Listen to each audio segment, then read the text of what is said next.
Salut à tous, ravi de vous retrouver pour ce nouveau numéro de Total Foot. Au sommaire de l'émission de ce soir, un sujet consacré à l'AS Nancy-Lorraine. J-4 avant le retour du club nancéien en Coupe d'Europe, 28 ans après sa dernière et unique participation à cette compétition. Et puis nous vous avons également préparé un portrait, le portrait de José Pinault, le tout nouveau responsable du centre de formation du FC Metz. Mais tout de suite, retour sur le match avancé de la 7e journée de Ligue 2 qui opposait jeudi le Stade Malherbe de Caen au Football Club de Metz. Le leader contre son dauphin, toujours invaincu depuis le début de la saison. Résumé tout de suite de ce duel au sommet. De côté, le championnat de France de Ligue 2 pour s'intéresser à la Coupe d'Europe et à l'AS Nancy-Lorraine. J-4 avant le retour de la SNL en Coupe de l'UEFA. 28 ans, je vous l'ai dit tout à l'heure, après sa dernière et unique participation à cette compétition. Alors, Cédric Lécluse, bonjour déjà. Bonjour. Je suppose qu'on commence à en parler en Forêt 2. Oui.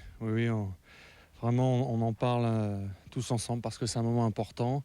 Parce que ça fait 28 ans que Nancy n'est plus apparu sur la scène européenne et quelque part dans les têtes de chacun ça trotte et on se prépare tous, j'espère, comme il le faut. Alors justement, vous préparez comment ? Comme un match de championnat, parce que c'est un match avant tout, mais c'est vrai que le contexte est assez particulier. D'aller en Allemagne, là-bas, ça va être très très dur, ça c'est une certitude. Mais bon, on va pas y aller pour faire la figuration, ça c'est sûr. On va y aller pour donner le meilleur de nous-mêmes. Mais on prépare de la semaine de la meilleure des façons, comme toutes les semaines qu'on fait depuis le début de saison. Mais en tous les cas, vous le constatez, cette semaine nous sommes déplacés en Forêt 2, histoire de prendre la température quelques jours avant ce match très très important. Reportage.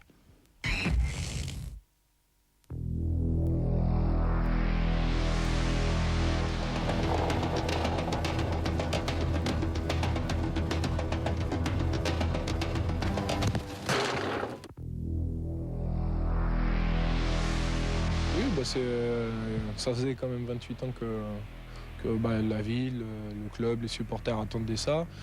Nous, on est tous des jeunes joueurs, donc c'est vrai que jouer une Coupe d'Europe, quelle qu'elle soit, c'est très important. Et on attend ça avec impatience.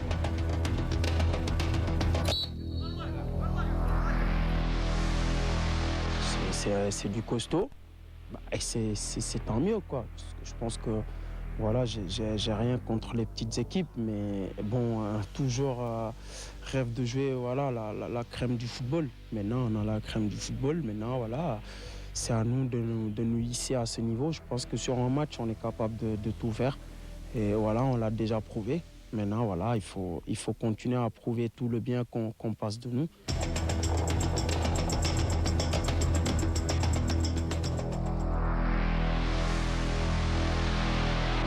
On a constaté que le jeu allemand est comme le jeu anglais, c'est-à-dire qu'il laisse beaucoup d'espace, donc on va essayer de profiter de ces espaces. Je pense qu'on ne sera pas surpris parce qu'on a déjà connu ça en allant jouer en Angleterre en match de préparation, où on s'était bien fait rentrer dedans et on a vu que le jeu étranger c'était encore plus physique que le jeu français.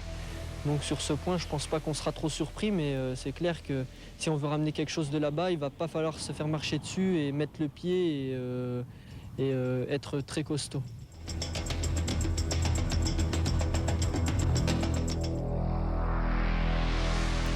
Nous, on a un objectif, c'est essayer de passer le premier tour.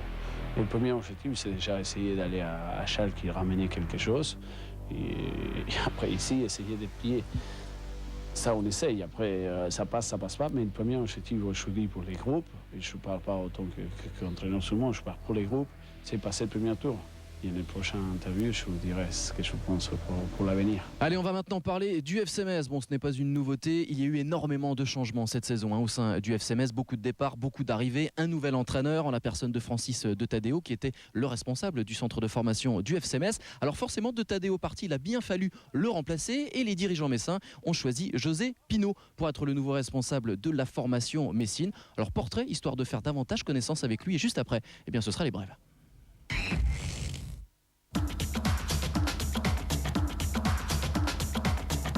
Je suis donc José Pinault, directeur du centre de formation et responsable de la CFA.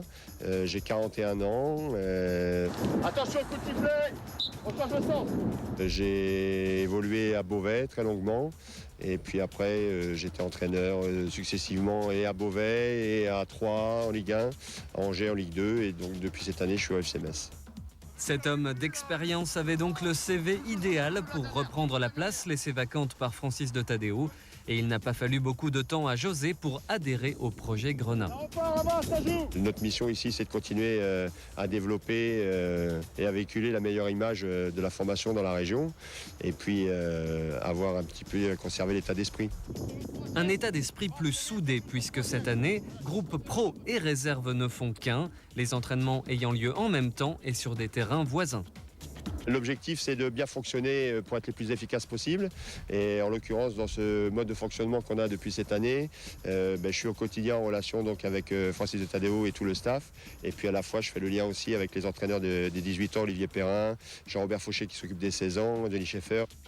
L'adoption de José Pinault par le staff messin s'est donc faite naturellement. Il faut dire que le personnage est convivial.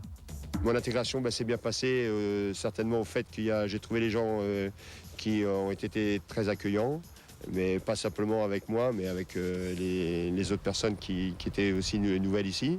Et puis pour l'instant, j'allais dire, ça me plaît. Oui, du moment qu'on essaye de bien travailler ensemble et de bien fonctionner, après il y a tout qui ira bien, je pense.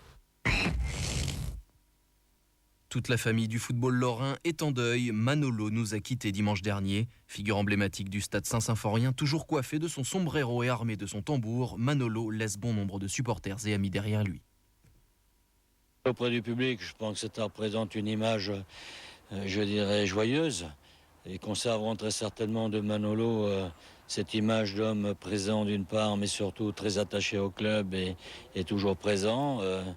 Sur le plan plus interne au club, je pense que c'est un vide important parce que Manolo nous faisait le plaisir d'être parmi nous tous les jours et au quotidien, il vivait le club. Donc, quelque part, c'est un vide important qu'on essaiera, peut-être que le temps permettra de combler, mais pour l'instant, on est véritablement un peu orphelin, quoi. Bonne nouvelle pour Gennaro Brassigliano, sa cheville va beaucoup mieux. Optimiste, le gardien de but nancéien espère reprendre l'entraînement dès cette semaine.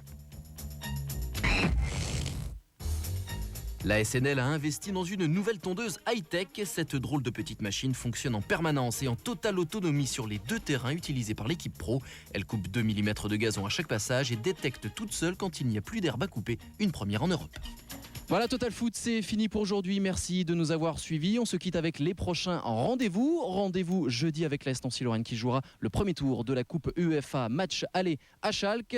Vendredi, le FC Metz se déplacera à Dijon. Et puis dimanche, l'AS Nancy-Lorraine recevra à 18h à Marcel Picot l'équipe de Rennes. On se quitte avec des images de Manolo qui, malheureusement, vous le savez, nous a quittés cette semaine. Manolo, personne ne t'oubliera. Salut.